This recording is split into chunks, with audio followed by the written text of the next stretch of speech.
छात्रों ने जो भरोसा खो दिया था सरकार पर, आपने सख्त कानून की बात कर रहे हैं, फास्ट ट्रैक कोर्ट की बात कर रहे हैं कि इससे खोया हुआ भरोसा वापस हासिल हो जाएगा। देखिए, मुझे लगता है ब्रजेश जी, अगर पिछले कुछ समय का पूरा जो ब्यौरा है, अगर वो समझने के प्रयास किए जाएंगे तो निश्चित रूप से ये स्पष्ट संदेश देता है कि भारतीय जनता पार्टी छात्रों के अधिकारों के संरक्षण हेतु अभी से नहीं, पूर्व से कार्य कर रही है। अब बताइए, 2024 के पहले पब्लिक प्रिवेंशन मीन्स बिल जैसा कोई बिल आया था क्या इस देश में? 2014 तक, जब वो प्रियंका जी का भी स्टेटमेंट था कि हम तो इसको रोक ही नहीं सकते एस्ट्रोबियोलॉजी वाले विषय में, तब भी कोई बिल लेकर आए थे क्या? कठोरता से बिल लेकर आए फरवरी 2024 में, और उसको पारित भी करवा दिया जून 2024 में। उसके मुताबिक 10 साल की सजा और तय किया जा चुका है। जी व्यास जी।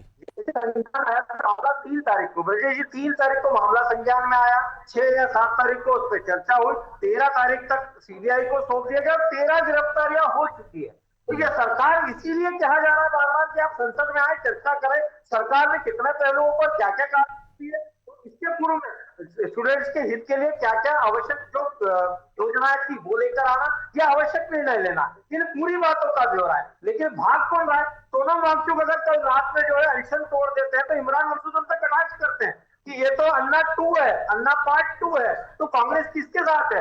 अनशन का स्थान दिल्ली होता है और ये जाते हैं प्रधानमंत्री निवास में। तो मुझे लगता है कि ये स्पष्ट संदेश देता है कि इनको छात्रों से नहीं, इनको अपनी राजनीति से मतलब है। 25 दिनों की रहस्यमय यात्रा से पुनः लौटने के बाद में, इसके पूर्व में लेकिन जिस व्यास तरह जी बताइए चलिए, ना, कांग्रेस को 25 और विपक्ष को नहीं समझा पा रहे हैं आप। सदन में तो विपक्ष और कांग्रेस चर्चा करेगी, लेकिन छात्रों को भी तो नहीं समझा पा रहे, वो भी तो अड़े हुए हैं अभी तक अपनी जिद पर।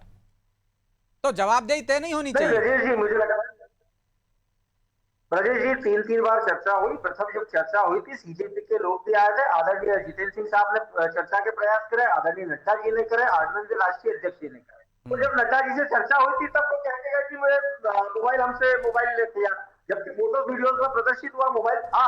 उसके बाद उन्होंने कहा कि हम तो एजेंडा नहीं लेके आए, 4 बजे तक एजेंडा लेकर आएंगे। और उसके बाद राहुल गांधी जी की एंट्री, तो मुझे लगता है स्पष्ट रूप से प्रदर्शित करता है कि हम छात्रों के जो अधिकार है उसको सुरक्षित करने की दिशा में कार्य कर रहे हैं।